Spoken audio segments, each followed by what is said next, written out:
What's up guys, welcome back to Art by Flan. Today we have a little bonus video. My weekly video on Saturday already went up, but I wanted to do a little something special, a little different. I recently got a camera setup that actually works for recording traditional art. Before this I was using my cell phone to record like sketchbook tours and things like that, but I don't like doing that because in order to do that I have to do things like put my phone in airplane mode so I don't get text messages or phone calls or emails or whatever notifications I have going on that interrupts my recording process, and so I'd have to stop and have a bunch of different clips of everything, and I couldn't record for long periods of time because again I needed my cell phone and it would just take too long to record traditional art with my cell phone. So I ended up just coughing up the money not too long ago and getting a webcam. And it records okay, as you can see. I'm still finagling with the settings, getting the colors right, getting, the zoom right. I think I'm too far. I think I'm zoomed out a little too far. You can see some of my head and my hair peeking in throughout the video, but I'll get it. I'll figure it out. I'm not really great with camera stuff just yet, but don't worry, I'll get it figured out and we'll get some good looking stuff going on. But for now, this was my first sort of serious attempt at recording myself doing traditional art. And I'm fairly happy with the outcome of both the recording and the picture. You can't really tell in the recording, but you will in the final image. The yellow I use later on is a little bit too yellow, and I don't really like that. I wanted something a bit paler, but it's not too bad to look at. So my materials, that's what I was looking for. The materials I'm using for this is just a Canson mixed media sketchbook. I sketched it in mechanical pencil, inked it with my Sakura microns, and I'm coloring it with Prismacolor colored pencils, which I love, by the way. They were a little bit more affordable than Copics at the moment, but all of my sketchbooks are filled with colored pencil drawings, colored pencil pieces. So it's nice to be able to do something in color while I'm saving up for my Copics, but I really like the colored pencils as well. They're really nice, they're really smooth. Like, I'd only used Crayola prior to getting actual Prismacolor or actual artist grade pencils, and the difference was amazing. Like, Crayola colored pencils, no matter, what kind you get, the lead is very hard, it's very unyielding. They don't blend very well, but when I first used these Prismacolors, I was amazed at how smooth the color comes off and the pigment is on the paper. It's just so smooth and creamy. Creamy is the perfect word to describe these pencils, and they blend so well. And I really enjoy using them, and I can't wait to grow that collection as well. Like I said, I'm waiting to purchase my Copics, but they're, on the more expensive side. Not saying Prismacolor colored pencils aren't expensive, because they kind of are, but they are much more affordably expensive, I guess, for my budget, and I didn't have to save as much.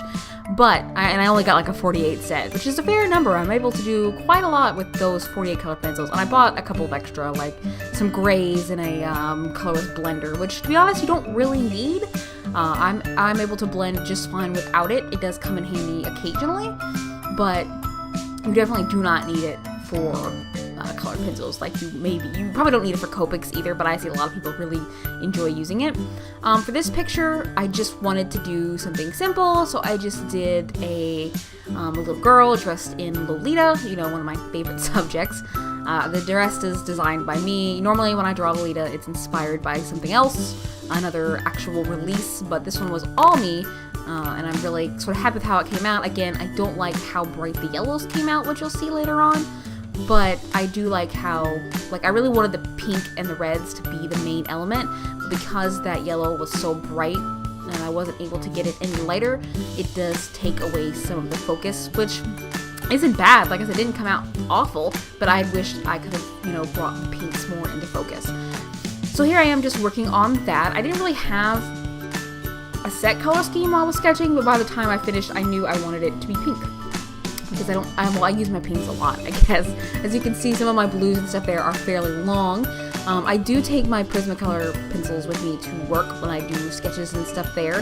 That's why they're in that little caddy. It keeps them from breaking internally. I had one pencil, my Tuscan Red, I guess, that was broken internally, and it was just a nightmare. I had to replace it because it was worn down. I hadn't used it that much. and I had to replace it because every time I would sharpen it, the lead would break off. There was just, it just had to be completely shattered in there. For that to happen, and it was so frustrating to use. And of course, every time I wanted to color something, that I would use red, so I would have to use it. And so why do I keep doing this to myself? But here we are, just working on some of the brighter, redder accents. I really only use the pinks and reds for this picture, except for when we get to the yellow. I considered leaving the shirt, the blouse, and the undertone white, which I kind of wish I would have. But like I said, I ended up coloring it yellow, and when I first put the base layer on, as you can see here, it's not that bright. It's kind of, like I said, it's a soft cream. Cream is the color of the pencil. It's a soft cream color, and it doesn't detract too much from the rest of the colors. It's sort of a better accent color. But I think the yellow I chose, here I am trying to use the ginger root pencil to sort of add shading, but it wasn't dark enough, neither on the recording nor in real life. And so I ended up getting a much darker yellow, and that just makes the whole, yeah, here we go. Here I am using the much darker yellow, and it just makes everything pop. Like I said, on the recording, it doesn't look too bad, but you'll see when I put up the finished picture that it is kind of really bright, and I wish I had done something different. But hey, if nothing else, it makes her dress remind me of cake. I really do. We bought a cake on a whim for the house not too long ago, and we just devoured it because we forgot how much we enjoy cake. One of the perks of being an adult, guys, is if you're going to the store for any reason and you see a cake in the cooler, it doesn't have to be for any reason. You can just buy the cake. I was really excited when I started making my own money and doing my own thing. It's like, if I wanted a cake, I could buy a cake. But that's getting off subject here. Like I said, I'm really, really happy with how this came out. I really pushed, I wouldn't say I pushed myself, because I've done plenty of colored pencil work. This is, a couple months of practice leading up to actually being able to record this. But I am pretty excited to do more traditional stuff. Like, I had a few test recordings that the art wasn't that great, but it was me just fiddling with the camera. So I guess if you guys were interested in that, definitely let me know, and I could post that. But like I said, they're not great. It's not a great picture. It's not a great time. And I had several failed recordings where I was trying to ink and it was in a hurry, and it was just not coming out great. But with this one, I took my time, made sure I had, everything, nice and smooth. I had plenty of time to work, and I wasn't rushed or anything like that. So I definitely enjoy how it came out. Like I said, my biggest flaw is I wish I would have done the yellow a bit different. But other than that, I'm really happy. And on the recording, her hair looks like really, really contrasty. Like, the shades are just way too dark. But in real life, the colors blend very smoothly. The magenta smooths in really well with the other pinks. And again, I attribute that to the wonderful creaminess of these pencils. Like, I never thought I'd describe a pencil as creamy, but that is the best way to describe these pencils, is creamy.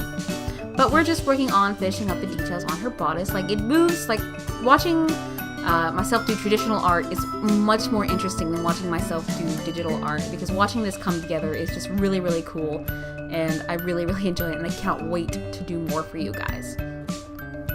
I tried my white pencil. It was really, really stubby, you can see, but here I am going in with my gel pens and stuff and doing a little bit more detail.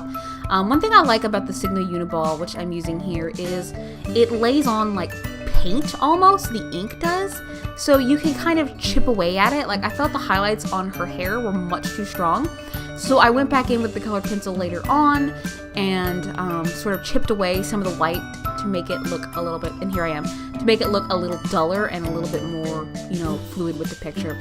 We should be shifting on into the finished piece right here, and as you can see, like I said, that overpowering yellow, but it's not bad, and I'm pretty happy with it. If you like what you see, don't forget to click that like button and subscribe for more. Thanks so much for watching. Bye-bye!